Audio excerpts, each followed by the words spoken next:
Dari sejak berabad-abad lamanya, manusia sangat suka sekali dengan penjelasan yang konyol ketimbang penjelasan dan bukti ilmiah. Sejujurnya, hal yang sama masih saja terjadi sampai saat ini. Beberapa dari para jenius yang menunjukkan penjelasan ilmiah justru dianggap gila. Sayangnya, heliosentrisme bukanlah satu-satunya realitas ilmiah yang diejek pada masanya. Faktanya, dunia ini penuh dengan fenomena nyata yang dulu dianggap sebagai palsu atau hoax oleh banyak orang. Apa saja fenomena yang sempat dianggap hoax? Berikut penjelasannya. Bola petir menjadi fenomena yang dianggap sangat aneh. Fenomena yang disebut bola petir, sebagaimana yang ditulis How Stuff Works, sudah ada sejak berabad-abad lamanya. Orang Yunani kuno juga mengetahuinya. Orang-orang di abad pertengahan juga ikut menyaksikannya. Bola petir juga sempat dilaporkan terlihat pada tahun 1800-an oleh Tsar Nicholas saat dirinya masih muda. Lalu ada George Reisman, pelapor listrik terkenal yang diyakini terbunuh karena bola petir ini. Saat ini, mengingat betapa gilanya dan supranaturalnya bola petir, banyak orang yang menganggapnya hoax. Para ahli akhirnya meniadakannya sampai tahun 1963, ketika akhirnya seorang ilmuwan bernama Robert Clipton mengungkapkannya kembali. Diketahui, Robert Clipton Jennison melakukan penerbangan dari New York ke Washington. Pada saat pesawatnya melewati badai petir, salah satu bola listrik aneh ini muncul dari kabin dan melayang di lorong lalu menghilang. Robert mencari tahu bola apakah itu, dan akhirnya terungkap bahwa bola itu adalah bola petir. Banjir kataklisme pernah terjadi dalam sejarah. Setiap budaya pasti memiliki mitos bencana banjirnya sendiri. Kita sendiri pasti pernah mendengar tentang Nabi Nuh dan bahteranya. Tetapi ada juga versi dalam mitologi Hindu, versi Mesopotamia, serta banjir dalam legenda pribumi Amerika Utara dengan beberapa nama yang berbeda. Faktanya, negara-negara tertentu mungkin telah mengalami apa yang disebut banjir dahsyat, yaitu banjir yang mampu menenggelamkan seluruh wilayah geografis. Namun, pada tahun 1920-an, ahli geologi mengira bahwa banjir dahsyat hanyalah mitos. Tulis di Scopper Magazine. Mereka menganggap bahwa gagasan itu sangatlah konyol. Bahkan, ketika seorang pria bernama J. Harlan Bridge menemukan bukti bahwa banjir semacam itu telah menenggelamkan negara bagian Washington sekitar 15.000 tahun yang lalu. Akan tetapi, mereka tetap saja tidak mempercayainya. Faktanya, Bridge benar. Dirinya mengetahuinya saat ia menggali dan menemukan air terjun kering serta batu granit yang unik. Dia menyimpulkan bahwa banjir besar ini awalnya terjadi dari Danau Missoula, Montana. Setelah beberapa dekade kemudian, penelitian lebih lanjut menunjukkan bahwa banjir Missoula benar-benar terjadi. Setelah penelitian berhasil dibenarkan, ahli geologi lain menemukan bukti yang sama dari berbagai bencana banjir besar dari seluruh dunia. Penyakit Mah disebabkan oleh bakteri. Sampai pada tahun 1980-an, semua orang di dunia medis meyakini bahwa penyakit Mah disebabkan oleh stres. Laporan dari NBC News. Namun, ahli patologi Australia, Barry Marshall dan Robin Warren mulai meneliti penyakit Mah pada tahun 1981. Dan mereka menemukan bahwa penyakit Mah atau tukak lambung disebabkan oleh bakteri yang bernama Helicobacter pylori. Akan tetapi, teori mereka ditolak secara mentah-mentah, dikarenakan pada saat itu sekolah kedokteran mengajarkan bahwa perut memiliki cairan korosif yang steril dan tidak mungkin adanya bakteri.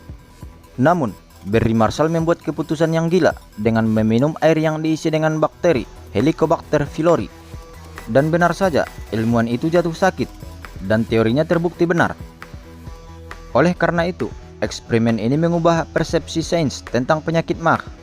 Kedua pria itu akhirnya dianugerahi hadiah Nobel pada tahun 2005. Gempa bumi besar bisa menyebabkan gempa bumi kecil di belahan bumi lain. Gempa bumi besar yang meninggalkan dampak yang besar, itu semua berkat pemicu jarak jauh. Sebuah realitas ilmiah yang didirikan setelah tahun 1992. Ketika gempa bumi besar berkekuatan magnitudo 7,3 di California terjadi sampai ke Taman Nasional Yellowstone. Ketika itu, komunitas ilmiah menolak keras gagasan bahwa gempa bumi kolosal dapat memicu gempa bumi yang kecil, terutama jika gempa bumi yang lebih kecil ini terjadi di sisi lain bumi dan di daerah yang tidak rentan terhadap aktivitas gempa. Akan tetapi, sebuah studi pada tahun 2008 oleh University of Utah membuktikannya. Para peneliti memeriksa beberapa contoh pemicu jarak jauh yang disebabkan oleh 15 gempa bumi besar dari tahun 1992 hingga tahun 2006. Dan yang paling menonjol dari semua gempa bumi ini adalah gempa bumi pada tahun 2004 di Sumatera yang memicu gempa di Ekuador dari jarak jauh, secara harfiah berada di sisi berlawanan dari planet ini. Kuasi kristal dianggap sebagai fenomena yang mustahil. Pada tahun 1982, seorang ahli kimia dari Israel bernama Daniel Sehman terkejut tentang kristal yang menampilkan simetri 5 kali lipat. Laporan dari Britannica pada saat itu diyakini bahwa kristal hanyalah memiliki 2, 3, 4, atau 6 kali lipat simetri. Karena 5 kali lipat simetri tidak akan mampu memberikan struktur berulang yang diperlukan. Kristal Sehman pada kenyataannya tidak berulang dan menjadikannya aperiodik. Temuannya itu sekarang disebut sebagai kuasi kristal yang bertentangan dengan sains sejak tahun 1890-an dan seperti yang ditunjukkan oleh The Jerusalem Post. Sehman dihina, diejek, dan bahkan dikeluarkan dari kelompok penelitiannya. Butuh waktu 2 tahun baginya untuk mempublikasikan penemuannya. Namun, Sehman benar dan kuasi kristal itu benar-benar nyata. Pada tahun 1987, ilmuwan asal Prancis dan Jepang mampu menghasilkan kuasi kristal yang cukup besar untuk diperiksa dengan sinar X. Beberapa dekade kemudian, tepatnya pada tahun 2011, Sehman dianugerahi hadiah Nobel. Banyak orang yang tidak percaya dengan meteorit. Pada akhir tahun 1700-an, beberapa ilmuwan mulai memberikan gagasan tentang meteorit. Akan tetapi, banyak yang tidak percaya dengan gagasan tersebut. Kemudian, pada tahun 1803, ketika lebih dari 3.000 meteorit turun di atas kota El Aigle di Normandia, Prancis, banyak orang yang mulai keheranan dan fisikawan Jean-Baptiste Biot menyelidikinya. Biot mewawancarai para saksi dan kemudian menerbitkan laporannya. Beberapa bulan setelah itu, rekan-rekan ilmuwannya akhirnya menerima fakta bahwa batu bercahaya yang disebut meteorit benar-benar turun dari luar angkasa. Platypus pernah dianggap rekayasa. Platypus adalah mamalia air berbulu coklat yang memiliki paruh bebek dan ekor berang-berang, serta 4 kaki kecil dengan kaki berselaput dan taji yang beracun.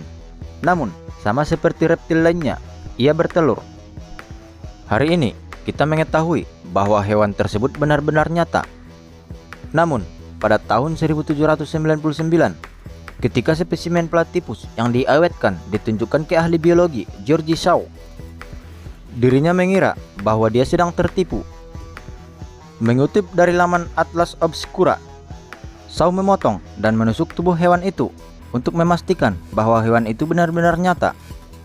Pada akhirnya, Australia mengirim cukup banyak spesimen platypus ke Eropa, sehingga pertanyaan tersebut tentang kebenarannya menjadi diperdebatkan. Perubahan iklim dianggap hoax. Saat para ilmuwan menemukan fenomena terbesar dan paling mematikan dalam sejarah manusia, hal itu justru disambut dengan skeptisisme massal. Sama seperti orang-orang di masa lalu yang membenci gagasan bahwa bumi bukanlah pusat dari alam semesta. Masyarakat pada akhir abad ke-20 banyak yang tidak percaya bahwa perubahan iklim itu adalah nyata, apalagi penyebabnya manusia itu sendiri. Seperti yang ditunjukkan oleh National Geographic, para ilmuwan telah mengetahui tentang efek rumah kaca selama beberapa dekade. Dan Intergovernmental Panel on Climate Change didirikan pada akhir tahun 1988. Lalu, mengapa manusia baru menyadarinya saat ini? Semuanya berkaitan dengan lobi agresif dari industri bahan bakar fosil. Dan untungnya, dalam beberapa tahun terakhir, Yale University melaporkan bahwa semakin banyak orang yang percaya pada pemanasan global. Tapi masih ada juga yang menganggap perubahan iklim hanyalah hoax semata. Itulah beberapa fenomena nyata yang sempat dianggap rekayasa